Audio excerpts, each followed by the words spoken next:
حضرت نوح علیہ السلام کی قوم کو حضرت نوح علیہ السلام نے 1500 سال سمجھایا ہے. 15، کچھ لوگوں نے 950 سال لکھا ہے نا، اعلیٰ حضرت نے لکھا ہے 1500 سال عمر ہوئی حضرت نوح علیہ السلام کی. اللہ تعالیٰ بندے کو جلدی سزا نہیں دیتا، بلکہ قرآن مجید میں ایک جگہ رب کریم اس طرح بھی فرماتا ہے کہ جب بندے مجھے بھول جاتے ہیں تو میں ان کے لیے نعمتوں کے دروازے کھول دیتا ہوں. بندہ سمجھتا ہے کہ میں کچھ تو ہے نا کہ میرے اندر کہ میں جدھر جاتا ہوں خیر ہی خیر ہو جاتی ہے. وہ سمجھتا ہے کہ میری عقل ہے، حالانکہ اللہ اسے ڈھیل دیتا ہے. اللہ اسے ڈھیل دیتا ہے. گناہوں کی سزا کے 3 طریقے ہیں. ایک ہے متنبع کرنا، تنبیہ کرتا ہے اللہ، بندہ متنبع ہو جاتا ہے، یہ اللہ کا بہت بڑا احسان ہوتا ہے. ایک ہوتا ہے مہلت دینا، اور ایک تیسرا ہوتا ہے اللہ خفیہ تدبیر کرتا ہے. تھوڑا سا سمجھیے گا، انسان پر کوئی آزمائش آئی، فوراً اس کی چھٹی اس نے کہا کہ وہ فلاں جگہ غلطی کی تھی تب ایسا ہوا ہے. ہوتا ہے نا کئی دفعہ آواز آتی ہے نا اندر سے، چلیں بول دیں کچھ نہیں ہوتا آپ کو. اللہ جانتا ہے یہاں کوئی کچھ نہیں کہے گا آپ کو، اور ہماری تو ویڈیو بھی نہیں گھومتی، یعنی خبر بھی نہیں ہو کہ کس نے ہاں کر دی کس نے نہ کر دی. آپ بغیر ٹینشن کے بات چیت کریں، آج کچھ نہیں ہوتا ہے انشاءاللہ تعالی. آتی ہے اندر سے آواز. میں آپ سے اس لیے ان چیزوں کی تصدیق کراتا ہوں کہ باقیوں کو بھی آتی ہے کہ نہیں، اس لیے تصدیق. کبھی کوئی کسی جگہ انسان پریشان ہوتا ہے تو محسوس کرتا ہے کہ وہاں مجھ سے ہوتا ہے نا جی، جس کو یہ نصیب ہو جائے بڑا خوش نصیب آدمی ہے. حضرت مولا علی فرماتے ہیں اگر تجھے دنیا میں سزا مل گئی تو بچ گیا ہے، سمجھ پھر اللہ کرم کرے گا، آخرت میں سزا نہیں دے گا. اور یہ یاد رکھ لے، وما اصابکم من مصیبت فبما کسبت ایدیکم ویعفو عن کثیر. اللہ فرماتا ہے دنیا میں تجھے جو بھی تکلیف پہنچتی ہے وہ تیرے ہاتھوں کے کرتوتوں کی وجہ سے پہنچتی. ویعفو عن کثیر، فرمایا کثیر گناہ تو میں ویسے ہی معاف کر دیتا ہوں. یہ جو تیری زندگی میں دکھ ہے نا، یہ بھی میری قلیل سزائیں ہیں. یہ کثیر پر سزا، یہ قلیل ہے، قلیل یہ جو تمہاری زندگی میں تکلیفیں. انسان کو سزا ملتی. حضرت فضیل بن عیاض رحمۃ اللہ تعالی علیہ گھوڑے پہ بیٹھے تھے، گھوڑا شرارت کرنے لگ گیا، اچھلنے لگ گیا، کودنے لگ گیا. تو حضرت فضیل بن عیاض نیچے اترے، ایک کونے میں جا کے نماز کی نیت باندھ لی، 2 رکعت نماز پڑھی، پھر دیر تک استغفار پڑھتے رہے، روتے رہے، دعا کرتے رہے. واپس آئے، خادم عرض کرنے لگے حضور سمجھ نہیں آئی، گھوڑے نے تھوڑی سی شرارت کی، وہ بدکا ہے، آپ نے اس کو چھوڑا ہے اور چھوڑ کر کے آپ نماز میں لگ گئے. تو حضرت فضیل بن عیاض فرمانے لگے جب بندہ اللہ کی نافرمانی کرتا ہے نا تو جو چیزیں اس کی فرما بردار ہوتی ہیں وہ اس کی نافرمانی کرنے لگ جاتی. تو مجھے محسوس ہوا تھا کہ میں نے کہیں اللہ کی نافرمانی کی ہے، اس لیے ایسا ہوا ہے کہ میرے گھوڑے نے میری، تو میں توبہ کرنے لگا ہوں. اور اب دیکھتا ہوں بیٹھ کے بھلا کیا ہوتا ہے. میں نے سچی توبہ، حالانکہ مجھے یاد نہیں کہ میں کہاں بولا، پر کھری اور سچی توبہ کی. دوبارہ گھوڑے پہ بیٹھے تو گھوڑا بالکل صحیح ہو کے ساتھ چلنے لگ گیا. میرے بھائی جب یہ تنبیہ ہے اللہ کی طرف سے، یہ متنبع کیا جاتا ہے کہ تو بعد آ جا. بہت ساری جگہوں پہ انسان کو وقتی طور پر اگر سزا مل جائے، نبی پاک علیہ السلام کی خدمت میں ایک صحابی آئے، بات مضبوط کر دوں، واقعہ سنایا ہے نا تو کچھ لوگ سمجھتے ہیں کہ یہ واقعہ ہے، تو میں ایک حدیث پاک امام بہقی کی لکھی ہوئی عرض کرتا ہوں. نبی پاک علیہ السلام کے ایک صحابی آئے اور ان کا سر پھٹا ہوا تھا،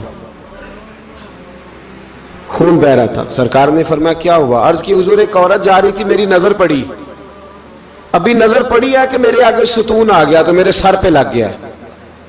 نبی پاک صلی اللہ علیہ وسلم نے فرمایا تیرے لیے خوشخبری ہے، اگر دنیا میں تیری غلطی کی تجھے سزا ملی ہے تو پھر رب تجھے قیامت میں سزا نہیں دے گا.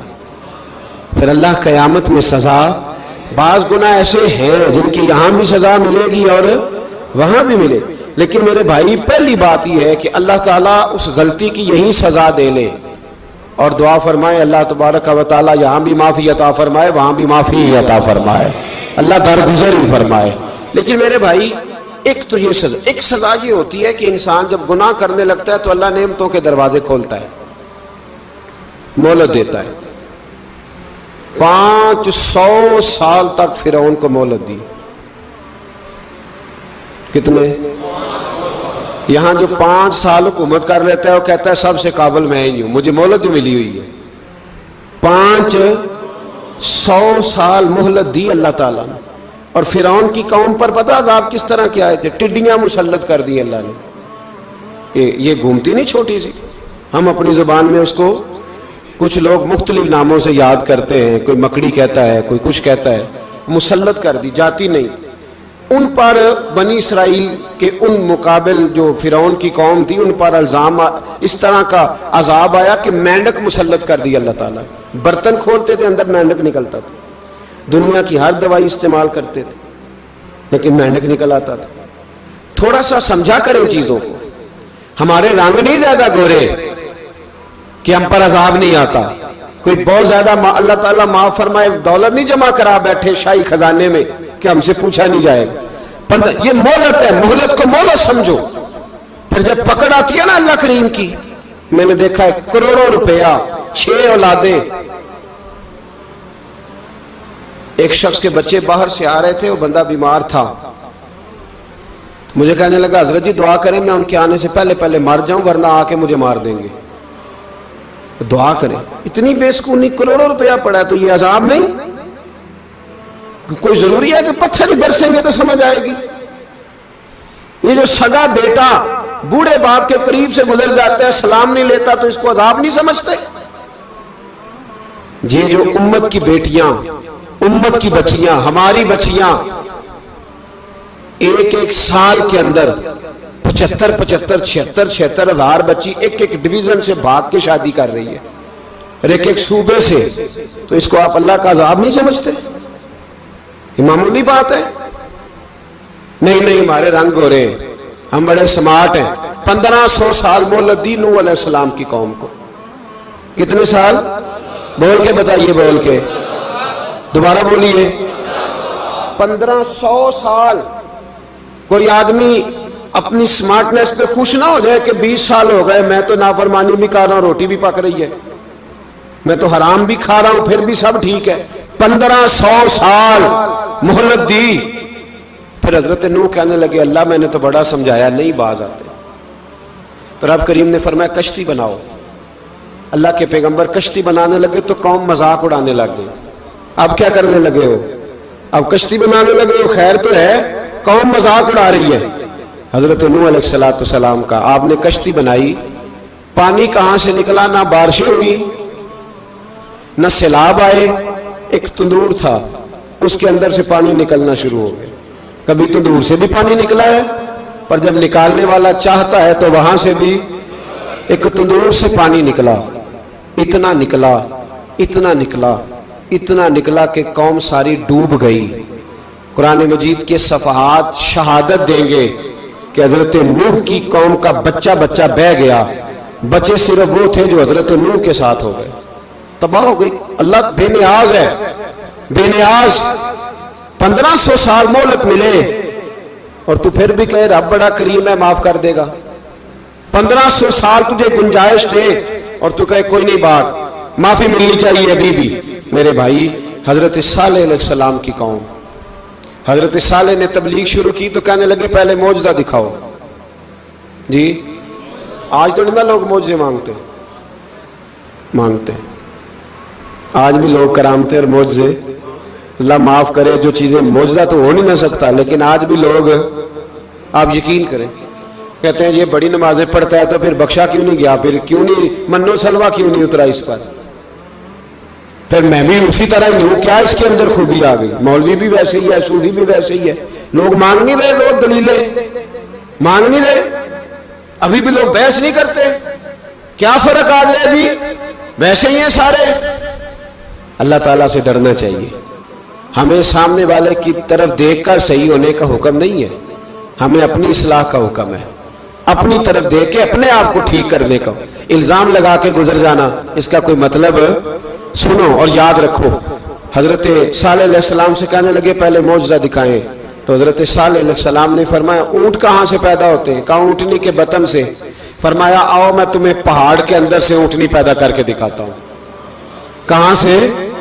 پہاڑ کے اندر سے حضرت نوح ساتھ لے کے گئے تو پہاڑ کے اندر سے اونٹنی نکلی اور اونٹنی بھی گابن تھی، اس کے پیٹ میں بچہ، اور اونٹنی اتنا دودھ دیتی تھی کہ ساری بستی دودھ پی جاتی تھی، پھر بھی دودھ بچ جایا کرتا تھا۔ لیکن حضرت نوح علیہ السلام نے فرمایا اب تم نے دیکھ تو لیا یہ اسے، یہ جتنا دودھ دے گی روٹی بھی اتنی کھائے گی، ایک دن تم سارے پانی پیو گے، ایک دن یہ سارا پانی پیا کرے گی، ایک دن تم سارے باقی جانوروں کو گھاس کھلاؤ گے، ایک دن یہ اونٹنی، اور اونٹنی کا نام کیا؟ ناقۃ اللہ، اللہ کی اونٹنی۔ کس کی اونٹنی؟ نام کیا ہے؟ اللہ کی، یہ اللہ کی اونٹنی ہے۔ تو حضرت نوح علیہ السلام کی اونٹنی فرمایا اس کی بے ادبی نہ کرنا۔ باز نہیں آئے لوگ، باز نہیں آئے، کہنے لگا جی دودھ دینا تو ٹھیک ہے، پر یہ جو سارا پانی پی جاتی ہے نا یہ صحیح نہیں، یہ جو ساری گھاس کھا جاتی ہے یہ نہیں ٹھیک، دودھ دینا تو ٹھیک ہے پر یہ نہیں صحیح۔ آپ نے فرمایا اسے کچھ نہ کہنا، اللہ کی اونٹنی ہے۔ میں کہا کرتا ہوں ان لوگوں نے ناقۃ اللہ کی بے ادبی کی، حضرت نوح علیہ السلام کی اونٹنی کی ٹانگیں کاٹ دی، صالح علیہ السلام کی۔ اور دیکھو اللہ بڑا بے نیاز ہے، اگر پیدا کرنا جانتا ہے تو حفاظت کرنی نہیں جانتا، لیکن رب کریم نے فرمایا نہ کرنا۔ انہوں نے ان کے پیر کاٹ دیے، کانوں پہ چھریاں لگائیں۔ اونٹنی جب مر گئی، اونٹنی اللہ تبارک و تعالیٰ کی وہ اونٹنی جب مر گئی تو حضرت صالح علیہ السلام کی قوم پر رب کریم نے زلزلہ بھیجا، اذا زلزلت الارض زلزالہا، جب زلزلے آئیں گے اور جب ان کا زلزلہ آنا ٹھہر، زلزلہ آتا ہے نا کیا کرتی ہے قوم؟ لا الہ الا اللہ، لا الہ الا اللہ، کلمے جاری ہو جاتے۔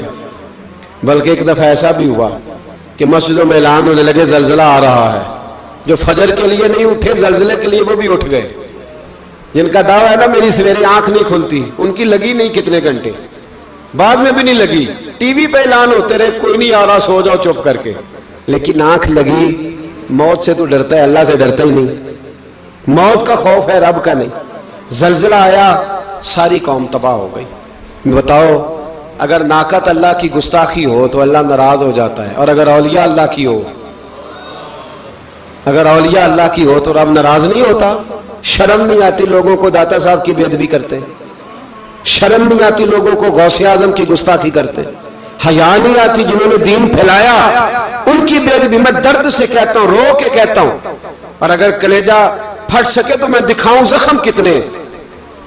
ایک حج کے موقع پر ایک بابا جی، اس سال 4,80,000 روپے کا پرائیویٹ حج تھا، اور بابا جی کی کیفیت کمزور تھی، بیچارے بیمار تھے، اس کے باوجود وہ گئے، بوڑھے آدمی، جا کے بیٹھیے بزرگ، اور کتنی مشکل ہے وہاں منا، مزدلفہ، عرفات، طواف زیارت، کتنا مشکل کام ہے طواف زیارت کرنا، طواف وداع کرنا، کس کٹھن سے حج کیا، بڑھاپے میں پیسے بھی لگائے، اور جب وہ روضہ رسول پہ گئے صلی اللہ، اور انہوں نے جا کے نبی پاک صلی اللہ علیہ وسلم کے روضے کی طرف منہ کر کے درود شریف پڑھا تو ایک ملا نے اٹھ کے کہہ دیا تو مشرک ہے۔ تو میری روح کانپی، میں نے کہا تجھے شرم نہیں آئی، حیا نہیں آئی؟ اس کی عمر دیکھ، کس بڑھاپے میں کہاں سے چلا، کہاں آیا۔ یہ مشرک ہوتا تو کسی مندر میں جاتا، یہ مشرک ہوتا تو کسی گرجے میں جاتا، یہ مشرک نہیں، یہ مومن ہے، اور یہ وہ والا مومن ہے جس کے سینے میں دل جب دھڑکتا ہے تو خالی دھڑکتا نہیں، ساتھ وہ محمد عربی پہ درود و سلام بھی پڑھتا ہے۔ شرم نہیں آتی لوگوں کو؟ اتنی بڑی گستاخی کرتے، جو روضہ رسول پہ آیا مشرک ہے۔ میں نے جو ایک مولوی کو صاف صاف کہا تھا، میں نے کہا اگر میں مشرک ہوں تو نکالو، مشرک کا داخلہ تو یہاں ویسے ہی منع ہے۔ شرم نہیں آتی؟ اپنی زبان کا ایک پاس کرو کچھ۔ اتنا ظلم، اتنی بڑی فرقہ واریت امت میں، اتنا امت کو تقسیم کرتے ہو، تمہیں شرم نہیں آتی؟ جہاں سے اتحاد کا پیغام دینا چاہیے وہاں سے تم لوگوں کو فرقے کا پیغام دیتے ہو، ایک مقصود فرقے کی تبلیغ کرتے ہو۔ خدا را، تو میں کہہ رہا ہوں ناقۃ اللہ کی بے ادبی پہ عذاب آتا ہے، تو اولیاء اللہ کی بے ادبی پہ نہیں آتا؟ داتا صاحب ساری دن کی تبلیغ کرتے رہے، ایک آدمی نے اٹھ کے کہہ دیا جناب وہ تو شرک کا اڈا ہے، تو رب کریم ناراض نہیں ہوتا ان باتوں سے؟ ہمیں خیال کرنا چاہیے، اللہ سے ڈرنا چاہیے، ان چیزوں سے عذاب آتا ہے اور آ رہا ہے، اللہ تعالی ہمیں محفوظ فرمائے۔ اللہ ہمیں اس سے، قوم لوط پہ بھی عذاب آیا، ہم جنس پرستی، مرد مردوں سے بدکاری کرتے. حضرت نوح نے سمجھایا کہ یہ کام درست فطرت کے خلاف ہے، یہ کام درست نہیں. جب انسان یہ کام کرتا ہے تو زمین اور آسمان کانپتے ہیں. اب میں کیسے کھول کے بتاؤں، میرے پاس اعداد و شمار ہیں کہ پاکستان کے اندر اس کام کی کیفیت کیا ہے اور کس طرح کر کے لوگ، میں تو رونا روتا رہتا ہوں داڑھی کا. لوگ کئی دفعہ کہتے ہیں حضرت صاحب پہلے بھی آئے تھے تو داڑھی کی بات، پھر بھی آئے تو داڑھی کی بات. تو میں رونا روتا ہوں، اس لیے روتا ہوں کہ جو کلین شیو نوجوان ہوتا ہے وہ امرد کے حکم میں ہے، اس پر وہی حکم لگتا ہے جو عورت پہ لگتا ہے. اس کے ساتھ مرد کا اٹھنا بیٹھنا اسی طرح ناجائز ہے جس طرح عورت کے ساتھ. حضرت جنید بغدادی رحمت اللہ تعالیٰ علیہ کے سامنے ایک شخص نے کہا وہ کتنا خوبصورت نوجوان جا رہا ہے، تو آپ فرمانے لگے تو حافظ قرآن نہیں؟ کہا ہاں. فرمانے لگے جا اپنے حفظ کی خیر بنا. وہ شخص کہتا ہے میں نے اس بغیر داڑھی والے کلین شیو نوجوان کو بری نظر سے دیکھا، مجھے قرآن پاک ہی بھول گیا، سارا قرآن پاک بھول. اور کتنے سال میں دعائیں کرتا رہا، بیت اللہ کے طواف کرتا رہا، میں یاد بھی کرتا تو نہیں ہوتا. کیسے اب تو ہمارا نعت کہاں بیوٹی پارلر سے ہو کے آتا ہے، ہم کسی اور کو کیا پیغام دیں. وہ پیغام، وہ نظام، وہ طریقہ کار جس کا حکم تھا شریعت میں. قوم لوط پر عذاب آیا.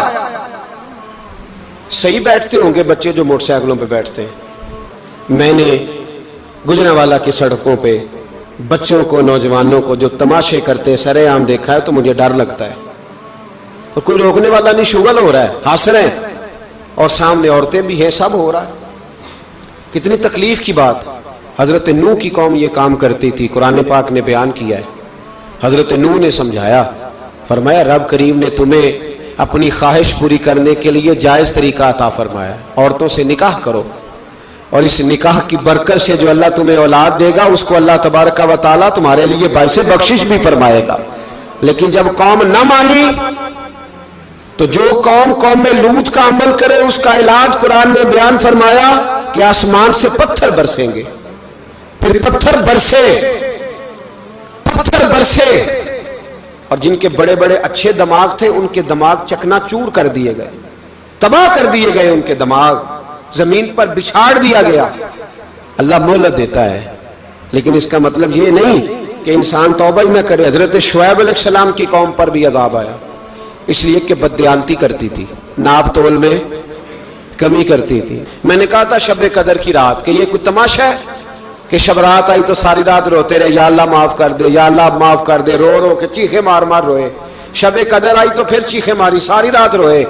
تو جس بندے کا پروگرام ہی نہیں سویرے بدلنے کا، دکان پہ بیٹھ کے پھر وہی ناپ تول میں کمی، پھر وہ اللہ تعالیٰ معاف کرے. میں ایک مضمون پڑھ رہا تھا تو وہ فوڈ کے اسپیشل نوکتے میں لکھا تھا مہربانی کرو ملاوٹ ہی اچھی چیز کی کر لو، مرچ میں کیری تو نہ ملاؤ اینٹوں کی، وہ تو بیمار کرتی ہے، وہ تو خون کی آنتوں کو روک دیتی ہے. وہ کہنے لگا، اور وہ کہتا ہے میں تمہیں بتاتا ہوں کون کون سی چیز ملائی جا سکتی ہے، وہ ملا لو. خدا را اس قوم پہ رحم کرو، مہربانی. ایک دوست ہے ہمارے، میں وزیر آباد میں ان کے گھر بیٹھا تھا تو ایک میڈیکل، میرا کسی شخص پہ اعتراض کرنے کا میں مجموعی بات کرتا ہوں. میں ایسے ڈاکٹروں کو جانتا ہوں جو اللہ تعالیٰ فضل کرے سچ مچ کے نیک ہیں، اچھے لوگ. تو بچے کا میڈیکل سٹور ہے تو والد بیمار ہو گیا تو کہتا ہے ابا جی ڈاکٹر صاحب نے کہا آپ کو ڈرپ لگنی ہے. تو سگے باپ کو ڈرپ لگانے لگا تو باپ کیا کہتا ہے پتر تیری مہربانی مینوں کوئی اصلی لائی، وہ نہ لائیں جڑی لوکاں نوں لانا ہے. اب وہ پیار سے سنا رہا ہے بات. میں نے اسے کہا کہ یہ تو ڈوب مرنے کا مقام ہے نا، ڈوب مرنے کا مقام، کہ جس ملک کے اندر دوائی بھی صحیح نہ بکے، اصلی نہ ملے دوائی بھی، اور پھر وہ قوم کہے کہ ہم نے تو پورے روزے رکھے، ہم نے تو بڑا صدقہ اور خیرات کیا، دوائی بھی اصل نہ ملے. جناب شعیب علیہ السلام کی قوم ناپ تول میں کمی کرتی تھی تو اللہ تبارک و تعالیٰ نے ان پر بتا عذاب کس طرح کا بھیجا. شدید گرمی ہوئی، اللہ ہمیں محفوظ فرمائے. سارے آمین کہہ دیا. دیکھیں کتنا اچھا موسم کر دیا رب کریم. اللہ ہمیں محفوظ فرمائے، اللہ رحمت فرمائے. شدید گرمی کی لہر آئی، باہر اتنی گرمی ہوئی کہ لوگ اپنے گھروں میں گھس گئے. جس طرح سورج کی شعائیں گھروں کے اندر داخل ہو جاتی، اس طرح گرمی کی لہر اندر داخل ہوئی. اور جس طرح کسی کو آگ لگ جائے تو وہ آدمی اچھلتا کودتا ہے نا، اس طرح یہ لوگ اچھلنے لگے اور اچھل کود کے مر گئے۔ جرم کیا تھا؟ ناپ تول میں کمی کرتے۔ حضرت داؤد کی قوم بھی تباہ ہوئی۔ جرم کیا تھا؟ ہفتے والے دن مچھلیاں نہیں پکڑنی تو یہ پکڑتے تھے۔ حکم ہے نا مسلمان کو نماز کے ٹائم کوئی اور کام نہیں کرنا، نماز پڑھنی ہے۔ تو میرا خیال ہے مسلمان تو فٹافٹ آ جاتے ہیں، سارے ہی پہنچ جاتے ہیں نا مسجدوں میں۔ ہلکا ہلکا بول رہے ہیں آپ، کیوں نہیں پہنچتے؟ اگر حضرت سیدنا، اور پتہ انہیں سزا کیا ملی؟ اللہ نے فرمایا اس ٹائم عبادت کرنے والے کام نہیں کرنا، وقت نہیں ہے کام کا۔ انہوں نے مچھلیاں پکڑی، 12,000 لوگ تھے۔ پتہ ہے مالک نے سزا کیا دی؟ بندر بنا دیا اللہ کریم۔ قرآن مجید کا پہلا سپارہ پڑھے، فَجَعَلْنَاهَا نَكَالًا لِمَا بَيْنَ يَدَيْهَا وَمَا خَلْفَهَا۔ اللہ فرماتے ہیں پچھلوں کے لیے بھی عبرت بنا دیا، بعد والوں کے لیے بھی عبرت، نشان عبرت بنا دیا۔ بندر بن گئے، اور جو ان کے دوست جو بچ گئے تھے ان کے پیر چومتے تھے، روتے تھے۔ 3 دن بندر بن کے زندہ رہے، پھر اللہ نے سب کو اجتماعی موت۔ عشق سرکار سے دل جس نے سنوارا ہوگا، اس کی قسمت کا بلندی پہ ستارہ ہوگا، اس کی قسمت کا بلندی پہ ستارہ